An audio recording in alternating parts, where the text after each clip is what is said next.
las máscaras termoplásticas para tratamientos de cerebro y de cabeza y cuello, esos dispositivos que se llaman belly board, que es para tratamientos de tumores pélvicos, o dispositivos para tratamientos de mama en parón. Otros más, máscaras termoplásticas para la inmovilización de extremidades o los colchones de vacío, que permiten un ajuste perfecto del paciente durante todo su tratamiento. Entonces, una vez tenemos estas imágenes tomográficas, la inmovilización, viene la parte de la planeación. Y para la parte de la planeación, nosotros, los médicos especialistas en radioterapia, delimitamos una serie de estructuras o de volúmenes que son los que van a determinar hacia dónde va dirigida la radiación. Y principalmente hacemos un volumen que se llama el GTV, que es el Gross Tumor Volume, que corresponde al volumen tumoral grueso, que es el volumen macroscópico visible en imágenes o mediante el examen clínico. Luego de eso hacemos un CTV, que es un Clinical Target Volume, que corresponde a un volumen blanco clínico o de enfermedad microscópica, que son zonas de riesgo, que es donde consideramos que puede haber enfermedad, pero no lo estamos viendo como en el GTV. Y esto básicamente, ¿qué es? Por ejemplo, los ganglios linfáticos.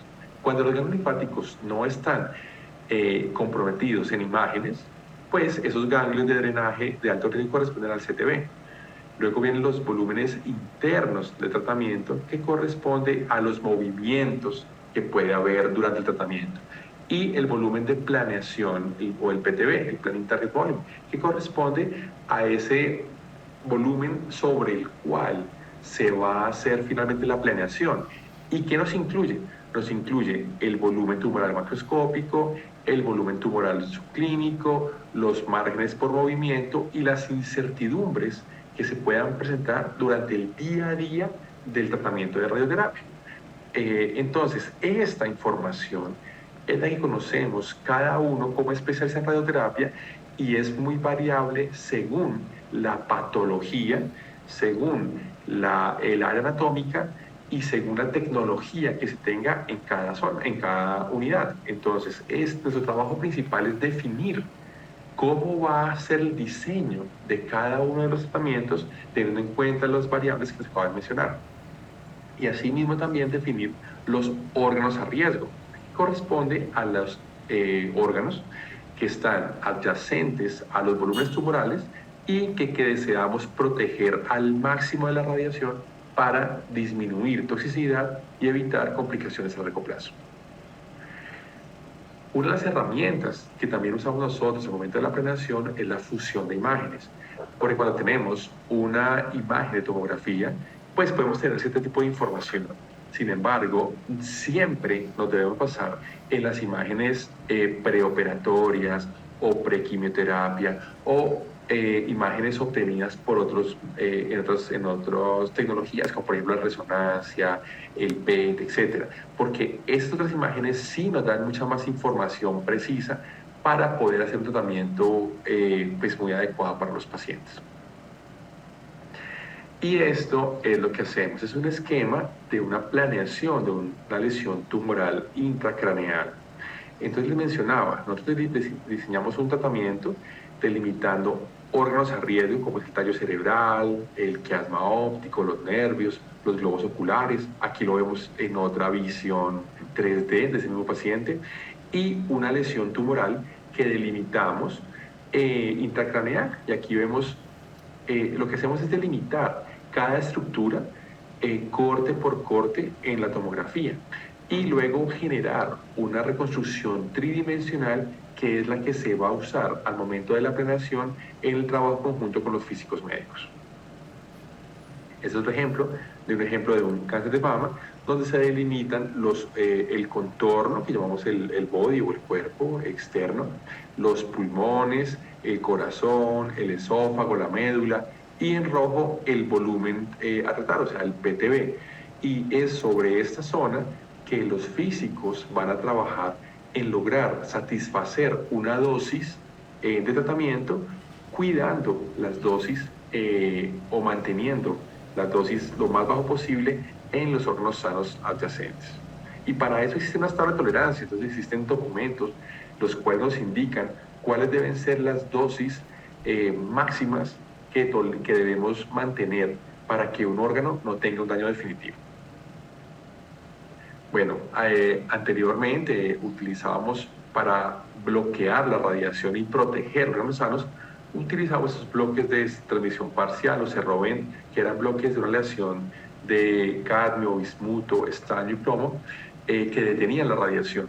Actualmente utilizamos esos colimadores multihojas, que como ustedes ven, esos colimadores perfectamente se ajustan a las formas externas que tiene cada uno de los volúmenes tumorales, mediante un movimiento continuo de cada una de esas hojas o láminas, permitiendo el paso de la radiación o bloqueando la radiación y así disminuyendo las dosis que se presentan en los tejidos sanos.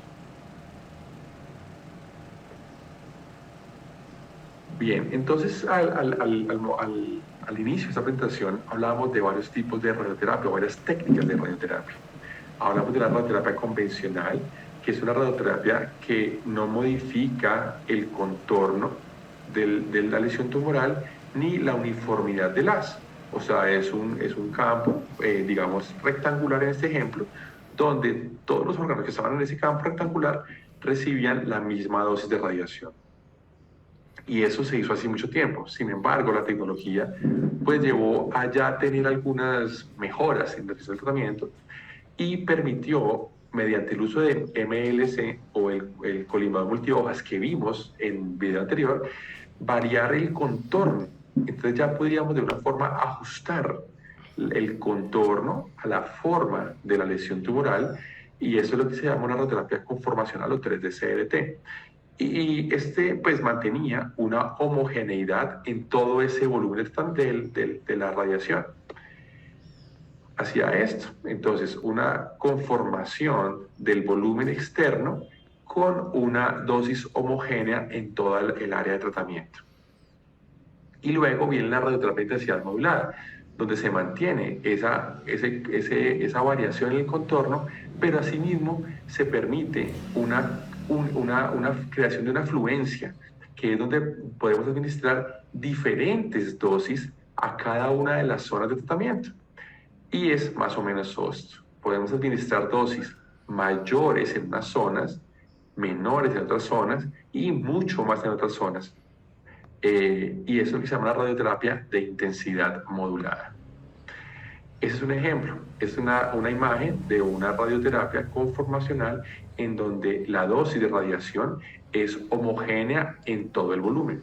Y una radioterapia de intensidad modulada donde tenemos dosis de mayor, o zonas, perdón, de mayor dosis y zonas de menor dosis, o sea, variando la intensidad de la de radiación. Por eso se denomina radioterapia de intensidad modulada.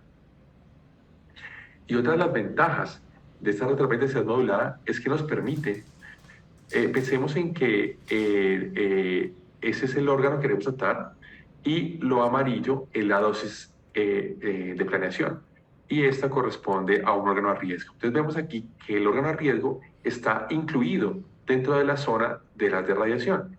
Y cuando hacemos la terapia de intensidad modulada, puede variar la intensidad de cada uno de los haces, y eso nos permite ¿qué? Crear zonas convexas o cóncavas, dependiendo de se mire, y asimismo disminuir esas de radiación según la técnica, que en las técnicas, pues ese órgano de riesgo, pues recibió una dosis completa de radiación.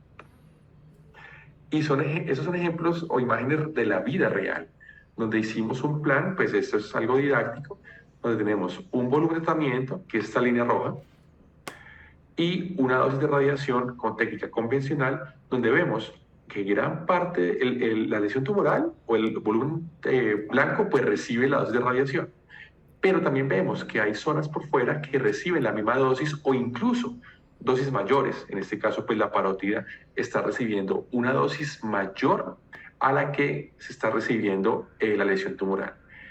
Ya con la radioterapia conformacional de CRT, pues se logra una mejor conformación de las de radiación, sin embargo permanecen zonas por fuera del volumen con una dosis alta de radiación.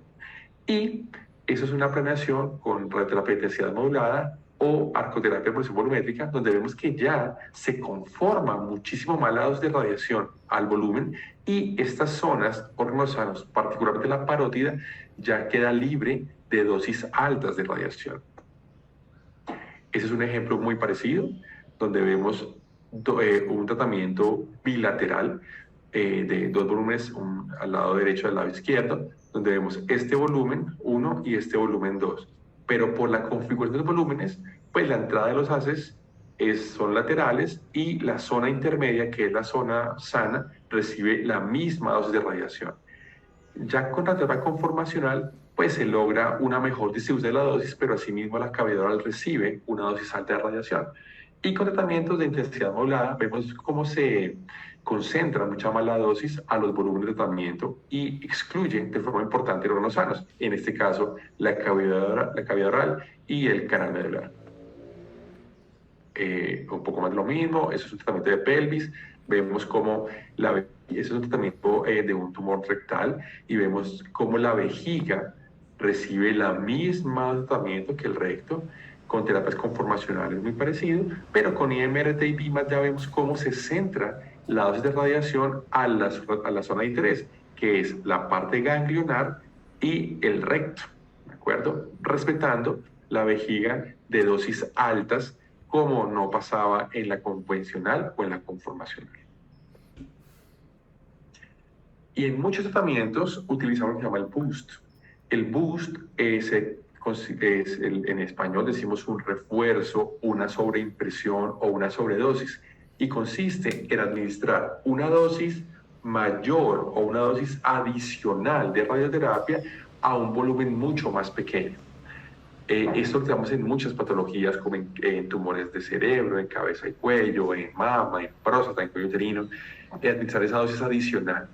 Y esta dosis adicional puede ser administrada de forma secuencial o de forma simultánea, de forma integrada al primer tratamiento. ¿Esto cómo es? Esto es más o menos así. Estamos haciendo un tratamiento de cáncer de mama que involucra todo el tejido mamario, pero por razones de decisión clínica consideramos necesario administrar un boost o una sobreimpresión o un refuerzo sobre el lecho tumoral. Entonces, eso es lo que hacemos. Administramos primero un tratamiento a una región más grande y luego una sobreimpresión, un refuerzo o un boost a una zona más pequeña. Esto es secuencial. Primero este y luego este.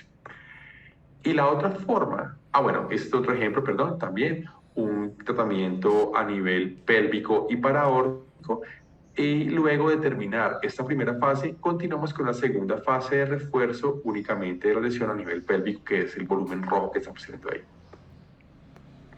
Y la otra forma de realizar un boost o un refuerzo no secuencial es mediante el boost integrado simultáneo, y es cuando al mismo tiempo administramos dosis mayores en una zona de mayor riesgo y dosis menores en una zona de menor riesgo, que es lo que hablábamos cuando definimos la radioterapia de intensidad modular. Variando la intensidad de los haces, podemos obtener ese tipo de diferenciación de dosis de acuerdo a las zonas de riesgo. Es un caso clínico, un paciente de 57 años con un cáncer de mama en progresión y tenía un compromiso a nivel meningio adicional de sus lesiones múltiples intraparenquimatosas. Entonces, ¿qué hicimos? Hicimos administrar un tratamiento de 30 Grays a toda la zona del parénquima cerebral y un boost integrado simultáneo de 40 a 45 Grays en las zonas macroscópicas, todo el tratamiento en 10 sesiones. Entonces, en cada sesión, esta paciente recibe 30 Grays en esa zona y 40 o 45 Grays en las zonas marcadas en rojo. Es lo que consideramos un boost integrado simultáneo. Y es un ejemplo parecido, después de un cáncer de próstata, donde se administra una dosis terapéutica a nivel de la próstata y una dosis profiláctica en las zonas ganglionares. ¿De acuerdo? Muy bien. Y otra de las formas de administrar la radioterapia externa es mediante el uso de radiocirugía. La radiocirugía consiste en administrar dosis ablativas o dosis muy altas de radiación, usualmente por encima de 7 Grays por sesión, en un número limitado de fracciones. entre 1 y 5, aunque algunas publicaciones van de hasta 8 sesiones para hablar de radiocirugía. Pero ¿qué es lo importante? Dosis muy altas de radiación por sesión, en poco número de sesiones. ¿Y qué logramos con esto?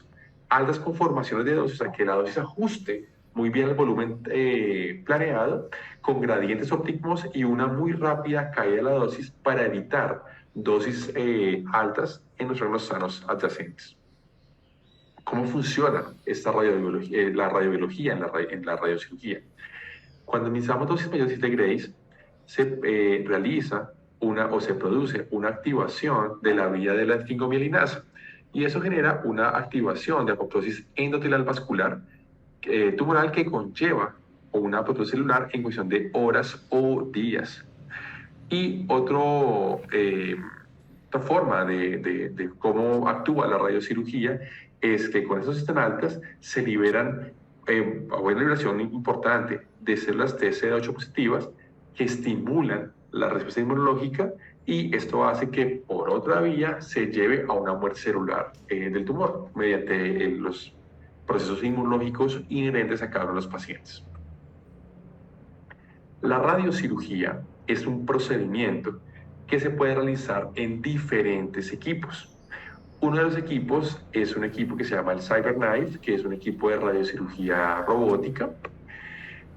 Otros equipos para hacer radiocirugía son los aceleradores lineales, que tienen características especiales para ofrecer también de radiocirugía, o también los equipos de Gamma Knife, que son los equipos que permiten también radiocirugía, pero ya no mediante el uso de rayos X, sino mediante el uso de rayos gamma o fuentes de cobalto. Entonces, este es el proceso. Este es un ejemplo de un neurinoma del acústico del lado izquierdo, donde es una lesión muy pequeña, y por su condición clínica, este paciente, y por su histología claramente, es candidato a manejo con radiocirugía. Entonces, pacientes se puede administrar una sola sesión de radioterapia o de radiocirugía muy limitada a esa lesión tumoral.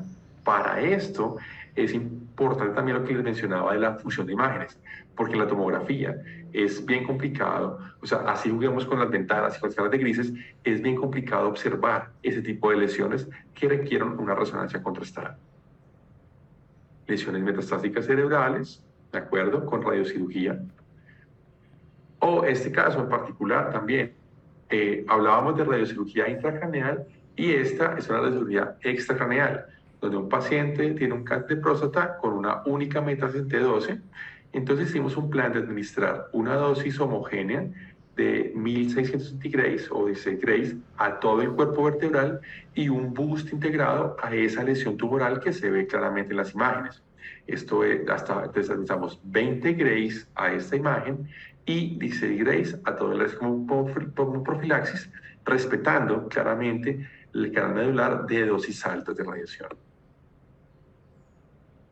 Es un ejemplo también de la vida real, una paciente con un cáncer de pulmón temprano, sin compromiso ganglionar, que tenía esta lesión pulmonar con confirmación histológica y con un PET, pues, donde vemos una captación importante de la FDG. Esta paciente, a pesar de ser una enfermedad temprana, se consideró inoperable por sus comorbilidades.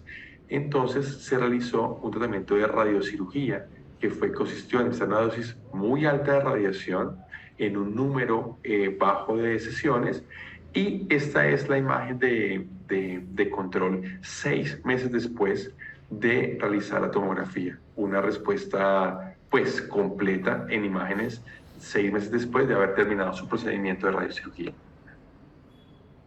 Ese es otro paciente de la vida real, donde es un paciente que tiene un cáncer de próstata con una enfermedad oligometastásica, con una lesión única a nivel del isquion del lado izquierdo, digamos gráficamente representativo. Entonces se realizó un tratamiento de radiocirugía sobre esa lesión de la región del isquion, con dosis de 18 grays a la lesión tumoral y 15 grays al resto del hueso de una zona de alto riesgo. Y aquí está la gammagrafía un año después, donde veíamos ausencia de compromiso plástico por cáncer de próstata de este paciente. Entonces, pues como podemos ver, una respuesta muy, muy adecuada a su procedimiento de radiocirugía. Entonces, todo lo que hablamos corresponde a la radioterapia externa o teleterapia. Y mencioné que la radioterapia se divide en dos, en teleterapia y en braquiterapia. Ahora vamos a mirar un poco sobre qué es la braquiterapia.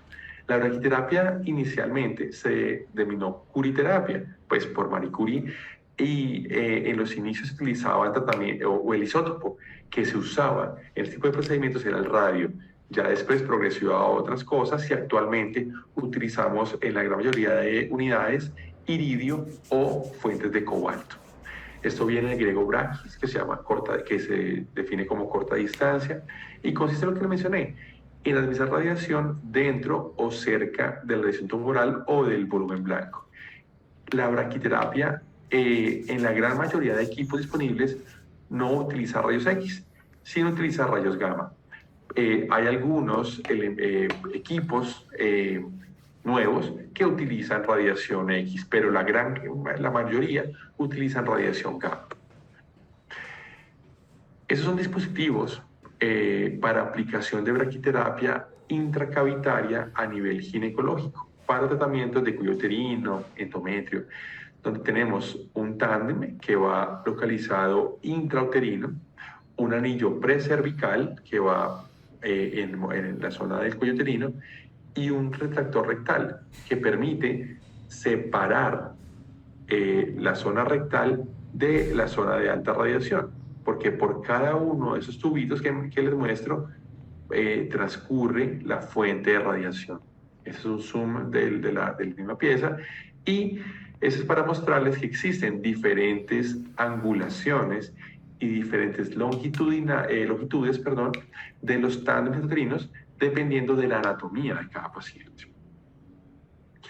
Esos son equipos que se llaman cilindros vaginales, que son para las pacientes que están operadas, pacientes de tumores de cervix o tumores de endometrio, que tienen indicación de adyuvancia con braquiterapia a nivel intravaginal. Utilizamos esos cilindros que también existen por diferentes diámetros según la distensibilidad vaginal de cada paciente. También realizamos braquiterapia intersticial, o sea, cuando colocamos las fuentes dentro del tejido. Y es una imagen de una braquiterapia intersticial de próstata.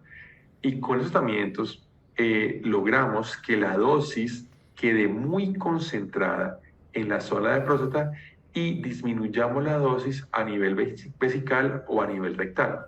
Este procedimiento se realiza mediante una guía o una ecografía transrectal para ir viendo en dónde colocamos cada una de las agujas dentro de la próstata, verificando siempre la uretra. Y eso es una imagen de cómo es una braquiterapia de próstata. Mediante una guía ecográfica transrectal, colocamos una serie de agujas dentro de la próstata, mirando en vivo dónde está la localización de la uretra, de la vejiga, del recto, y así minimizamos la dosis de radiación en los órganos sanos y la concentramos muy bien en el órgano de riesgo o el órgano de tratamiento, que en este caso es la próstata. También realizamos braquiterapia intersticial en mama, pacientes que tienen indicación de hacer tratamientos de radiación en una zona, o sea, un tratamiento parcial de la mama.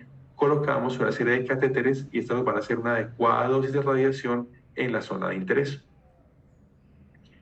Y bueno, aunque esta diapositiva de prescripción debe haber estado antes, porque ya hablamos de cómo se prescribe la dosis, pero quiero recordarles un poco eso. La unidad de medida en radioterapia se denomina el Gray, su símbolo es GY. Un Gray corresponde a 100 centigrays. Y es común que veamos prescripciones en grays o en centigrays. Ambas son igual de válidas. Hay que tener en cuenta siempre la unidad que estamos hablando. Y tenemos un fraccionamiento convencional, que es el fraccionamiento de dosis con el cual se hicieron la gran cantidad de estudios y como se tratan miles de millones de pacientes de todo el mundo hasta la fecha, que corresponde a administrar de 180 a 200 centigrays por día, o lo que es lo mismo, 1.8 a 2 grays por día. Hablamos de convencional, porque este es, como les digo, como se hicieron la totalidad de estudios durante toda la evolución de la radioterapia. Hay una ciencia que se denomina la radiobiología. La radiobiología es la ciencia encargada de estudiar el efecto de la radiación en cada tejido según la dosis. Y gracias a la radiología hemos encontrado que muchos de los tumores responden mejor a dosis mayores de radiación por sesión. Entonces, como les digo, estas son las dosis convencionales y tradicionales, pero actualmente ya utilizamos esquemas que denominamos esquemas de hipofraccionamiento, que es cuando administramos dosis por día mayores a 2 grays por día. Entonces, y la tendencia en el tratamiento de radioterapia es justamente eso, administrar mayor dosis por sesión y realizar tratamientos en menos días. Esos tratamientos que se llaman hipofraccionados. Cuando hablamos de dosis convencionales, estamos hablando de dosis terapéuticas que van desde 12 hasta 80 grays, dependiendo de qué, de la radiosensibilidad que tenga cada lesión tumoral, o sea, del efecto tumoricida que tenga la radiación, dependiendo del tipo histológico de la lesión. La radioterapia se administra por fracciones. Bueno, eso tiene una explicación que denominamos las 4, las 5 R de radioterapia, pero pues eso no los quiero aburrir con eso. Pero sí es importante conocer que la radiación se administra por fracciones, usualmente día tras día, y nos permite que entre fracción y fracción tengamos una recuperación de las células de los tejidos sanos. Y fracción tras fracción vamos eliminando de forma logarítmica esos grupos de células tumorales. Entonces, este es uno de los fundamentos por los cuales se administra la radioterapia fraccionada, para dar espacio a la recuperación del tejido normal y sin perder el objetivo principal, que es la muerte de las células tumorales. Y una vez realizamos un tratamiento de radioterapia, hacemos pues un seguimiento donde evaluamos como un grupo oncológico el tiempo libre de enfermedad, la sobrevida global, el control local y la morbilidad aguda y tardía. El control local lo pongo en negrilla y un poco más grande y en mayúsculas, porque es uno de los puntos en los cuales la radioterapia tiene su papel más importante en el control local y regional de la enfermedad. Cuando hablamos de morbilidad por radioterapia, tenemos que tener muy claro que los efectos secundarios son efectos secundarios a nivel local y regional. ¿Qué quiere decir esto? Puede que suene un poco tonto, pero es importante hacerlo caer en cuenta. Y es que los efectos de radiación se presentan en la zona en que se recibió la radiación únicamente. Hay algunos efectos sistémicos, como un poco de cansancio, un poco de decaimiento, disminución de algunos valores hematológicos, que corresponde pues, a efectos sistémicos por la radiación. Pero en general, los efectos corresponden a la zona de la irradiación. Hay efectos agudos que se consideran agudos cuando son en los siguientes, durante el tratamiento y en los siguientes 3 meses después de haber terminado, que corresponden a la radiodermitis o pigmentación de la piel por efecto de la radiación, efectos gastrointestinales cuando se irradian en zonas abdominopélvicas, mucositis, cambios en la mucosa de las zonas que se estén irradiando, y todos los efectos agudos corresponden a procesos inflamatorios producidos por la radiación.